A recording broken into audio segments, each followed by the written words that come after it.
So today we're making sort of like a buckwheat risotto with mushrooms and asparagus. Yum, yum, yum. Okay, so anyway, what we didn't do it, but you can do it.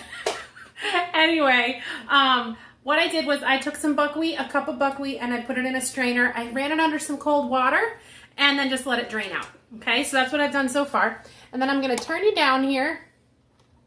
Okay, maybe. That's good.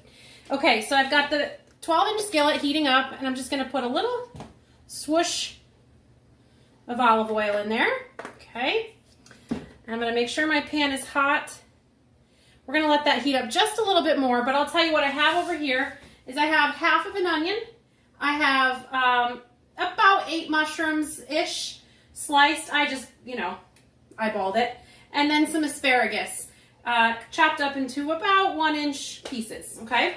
And so what you're going to do is you're actually going to toast the buckwheat in the pan for about 2 minutes before we move forward, and then you're going to take it back out of the pan. So let's do that real quick and see how that goes, because this is the first time I've actually done this. So you're taking the journey with me. Okay. So I will be back in just a minute when this is done toasting. Okay, so the buckwheat is done toasting, and I wanted to, yeah, it gives it a really nice smell. And we're just gonna take the rest of it right out of here. So flip the pan right over, get it all out. And it soaked up all that oil, so the pan looks like I've never even used it. Okay, a little bit left in there. And we'll put a little more olive oil. Okay. And then we'll put our onion. I'll just bring this right over here. Actually, I don't want that asparagus rolling off the cutting board. It's round. So I'll just do this, scoop it up with my knife. Okay.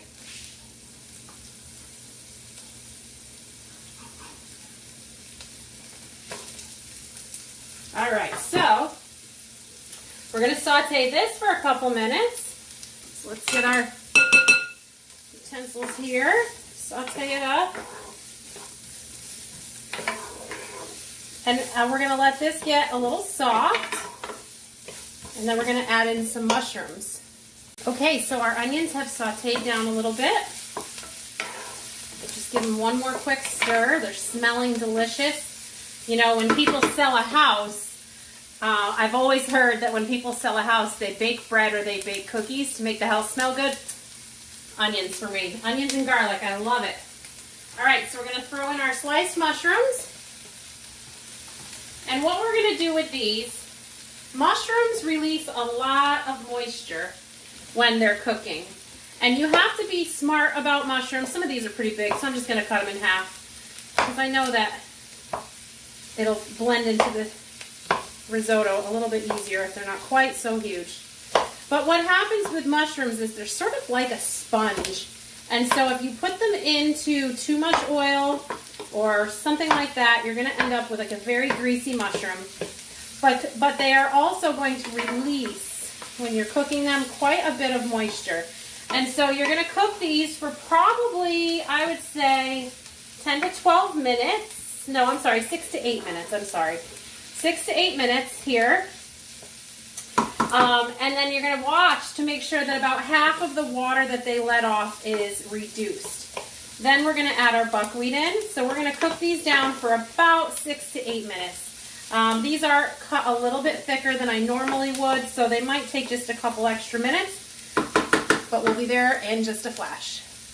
Okay, so I must have special mushrooms, or I misunderstood, and it said to wait till half the water is evaporated, but there is no liquid. So we're going to call this done, and we're going to add back in our buckwheat here. Okay. I like to get every kernel.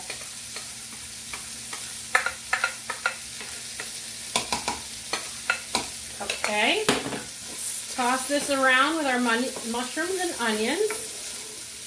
Okay. And then we're going to add 2 cups of broth. Chicken broth or beef, whatever you prefer, or vegetable even. Whatever you prefer, okay? Then on my cutting board so it doesn't drip. Alrighty. Now, I'm gonna get all those groats off of there and my little bit of onion that's left. I'm gonna add just a little bit of salt and pepper. Okay. You're gonna bring it to a boil. My salt pepper shaker's empty, so you're gonna bring it to a boil, and then you're gonna reduce it to a simmer and cover it. It only takes 10 to 12 minutes to cook, so which is really nice. Put a little salt in there. Now I like to use the pink salt, and I find that it needs a little extra with that because I find that it's not as salty as regular salt. Okay, so we're gonna bring that to a boil. What did I do with my lid? I brought it over here so it was close. Okay, here it is. We're gonna cover this up. Now, you don't need to use a 12-inch skillet, but it will probably cook a little bit faster in here. So I'm gonna set the timer for about 8 minutes and then see where we're at. And, whoops, that didn't work. There we go. And see where we're at with that. You wanna cook it until it's soft. Okay, so we are ready. We want this to be getting soft and still have a little bit of liquid in there. And then we're just gonna throw in our asparagus so that can lightly cook. Okay, I did find that this did stick a little bit when I just cooked it like rice the other day. So I am just gonna give it a quick little stir. And I feel like maybe it needs just a touch more liquid in there because it still has to cook for a couple more minutes. So I'm just gonna add just a touch more. There, I think that makes me feel a little more confident. Okay, and then we're gonna cook that for just a few more minutes, 3 to 5 more minutes. Make sure everything is soft, including the asparagus. And then we will be ready to try it. Okay, so we are ready.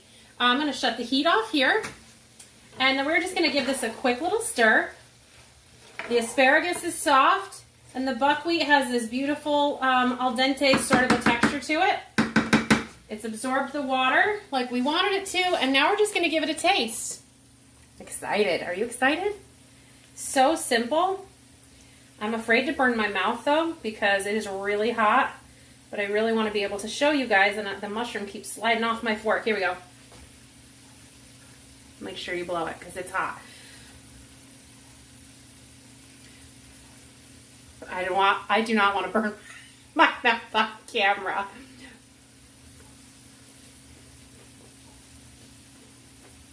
Mmm. Yeah, that's yum. That's very yum.